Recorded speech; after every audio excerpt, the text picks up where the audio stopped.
Josep Llimona és un dels escultors més importants de l'entorn del 1900, de l'escultura catalana de l'entorn del 1900, i per primera vegada se li dedica una exposició per tal de poder conèixer una mica tota la seva obra. De fet, el que farem avui és una passejada per tota la seva obra, des dels principis formatius de l'escultor fins al final de la seva vida. Josep Llimona, quan era molt jove, va entrar a estudiar a l'Acadèmia de Belles Arts i quan tenia 15 anys va participar en un concurs que feien a l'Acadèmia i va fer aquesta peça. Aquesta és la peça amb la que va guanyar aquest concurs i el premi era anar a estudiar a Roma. Així que ben jove, amb 15-16 anys, se'n va anar cap a Roma i de fet, com que era tan jove, el seu germà gran, que era el Joan Llimona i que de fet volia ser pintor, se'n va anar amb ell. I amb ell va estar uns 3-4 anys, mentre anava fent escultures per demostrar a la gent de Barcelona que realment estava aprofitant aquell temps i que estava aprenent. El fill pròdig és la primera d'aquestes obres tan importants, però una de les que va fer a Roma va ser el Senador romà, que també podeu veure en aquesta exposició. Aquesta obra, el Senador romà, és una de les obres que va fer quan estava pensionat a Roma, on li van donar aquesta beca per anar a aprendre més sobre escultura. I, de fet, diuen que sí que representa, clar, un home així com molt important, molt antic, molt important, però que realment va utilitzar com a model a un carnisser que coneixia d'allà a Roma. El seu germà, que era el Joan Llimona, li agradava molt dibuixar i pintar i, de fet, va deixar els seus estudis d'arquitectura per dedicar-se a la pintura i en aquest dibuix va fer un retrat del seu germà Josep, justament treballant en una escultura.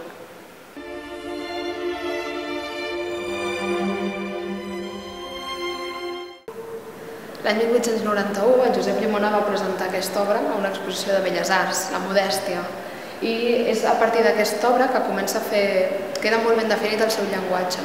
A partir de llavors, moltes de les seves obres serien com figures femenines, amb aquestes mirades baixes, totes com molt suaus, amb una elegància, i de fet ho veurem perquè ho anirem trobant a la resta de la seva producció. L'èxit d'aquesta escultura va fer que una empresa, una casa del moment, decidís fer reproduccions amb el seu permís i per això existeixen de la mateixa època moltes reproduccions que van fer en guix però que van pintar amb diversos acabats i per això hi ha moltes versions d'aquesta mateixa figura femenina. El 1893, els germans Joan i Josep Llimona, juntament amb alguns altres artistes de la ciutat, van fundar el que van anomenar el Cercle Artístic de Sant Lluc, que era un cercle d'artistes, però que eren molt religiosos. Llavors, clar, justament molts dels encàrrecs religiosos que hi va haver en aquella època, d'esglésies o particulars, eren fets per ells. I en aquesta sala, de fet, recollim algunes de les obres més religioses que va fer Josep Llimona. Aquesta Mare de Déu del Roser, que ve de Montserrat. La gràcia d'aquesta exposició és que es pot fer a partir que molts col·leccionistes privats o molts museus i institucions puguin deixar obres diverses per fer com una exposició que és única. En aquest cas, ve del Museu de Montserrat.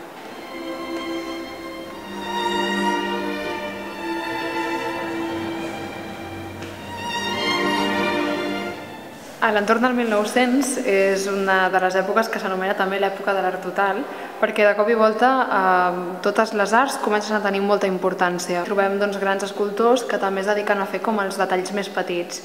Fan, per exemple, medalles, fan jocs de vaixelles, com a elements decoratius per les llars més burgeses i en aquest cas tenim uns quants d'aquests exemples que fa Josep Llimona.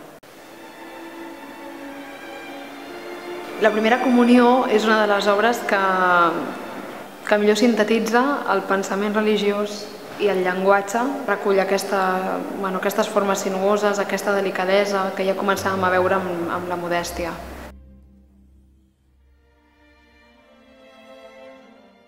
Els bons escultors han de dominar l'art del dibuix. Aquí tenim uns bons exemples dels dibuixos que va fer Josep Llimona, que hem d'entendre que alguns són dibuixos que fa per prendre apunts, simplement per anar practicant, altres potser són com a estudis per després fer altres escultures, o alguns són estudis del natural, davant d'un model o una model, despullats especialment per tal d'entendre molt bé com és el cos i fer tots els detalls anatòmics.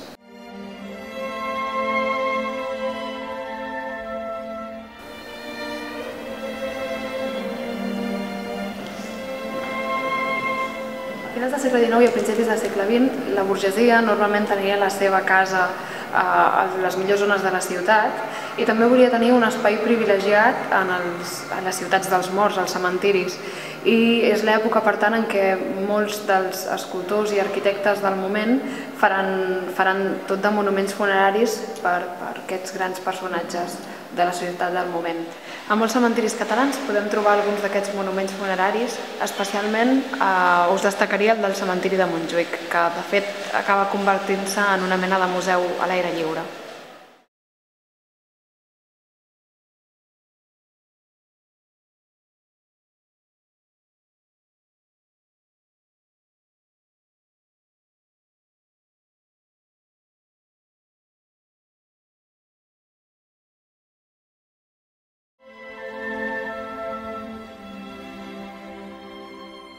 Josep Llimona també es va dedicar a fer escultures que serien aplicades al món arquitectònic.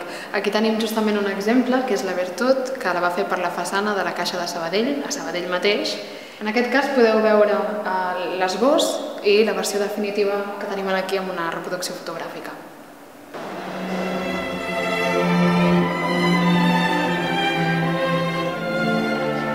L'obra més coneguda de Josep Llimona és el Desconsol, una obra que va fer el 1907 i que va presentar a una exposició de Belles Arts de Barcelona, i de fet és una obra que es va fer tan coneguda que 10 anys més tard d'haver-la fet, l'Ajuntament de Barcelona li va demanar que fes una versió més gran per posar al Parc de la Ciutadella.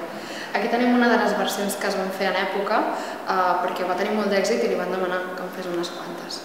Una de les característiques del Desconsol, que de fet és el que defineixen aquest tipus de llenguatge, és que l'escultor ens està parlant d'un sentiment que no es pot explicar de manera concreta. Així que la manera com l'explica és a partir d'una al·legoria, una personificació. A partir d'aquesta idea hem d'entendre que aquesta figura femenina és com si ja no fos una persona. De cop i volta és el símbol d'aquest sentiment, d'aquest desconsol. Un dels monuments més importants que va fer el Josep Llimona és el que va estar dedicat a l'alcalde i metge barceloní Bartomeu Robert. Aquí veiem alguns dels esbossos que va fer de l'obra que definitivament trobem avui en dia a la plaça Tetuan de Barcelona.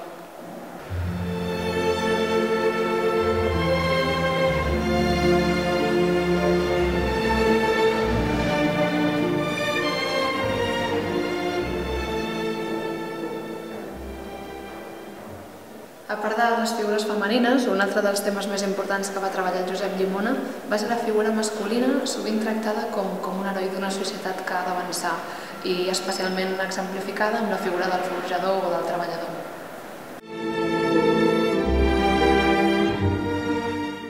Un dels temes que identifica l'escultura del Josep Llimona és justament el del nu femení.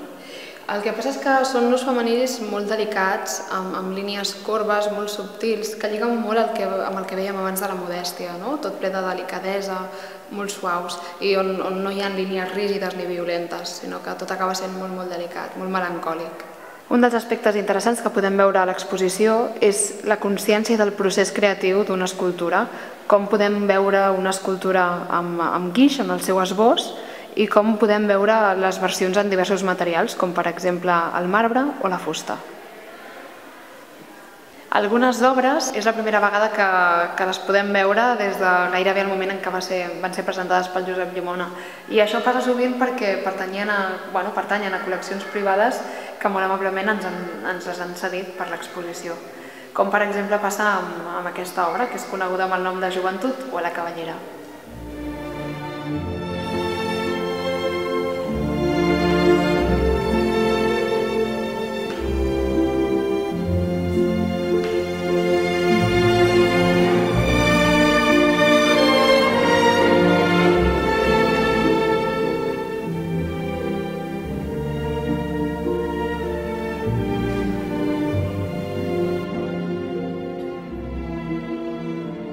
Josep Llimona era molt jove quan ja el seu pare va descobrir els seus talents. D'aquesta època ha de ser aquest retrat que fa del senyor Barrau, que de fet era un important empresari industrial, i de fet creiem que aquesta obra la va fer només amb 10 anys. Cap a finals de la seva vida, el 1927, el Josep Llimona va fer un dels retrats més tendres que faria al llarg de la seva carrera. Va ser el retrat del seu net, el que més tard seria el pare caputxí, Jordi Llimona.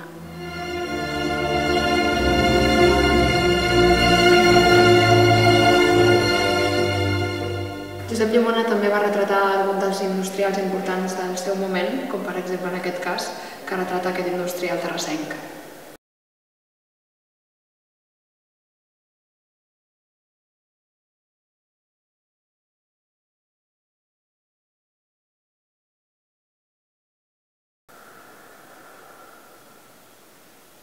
Josep Llimona va ser president de la Junta de Museus de Barcelona al llarg de la seva vida i al final de tot, després de la seva mort, el 27 de febrer del 1934, la Junta de Museus va decidir fer-li un homenatge.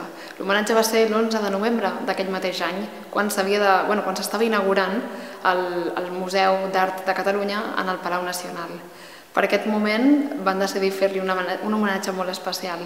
Van fondre en bronze una de les seves escultures, la Bellesa, i a sota van posar la seva màscara mortuòria. Aquest va ser l'homenatge final i aquest és també el nostre homenatge final.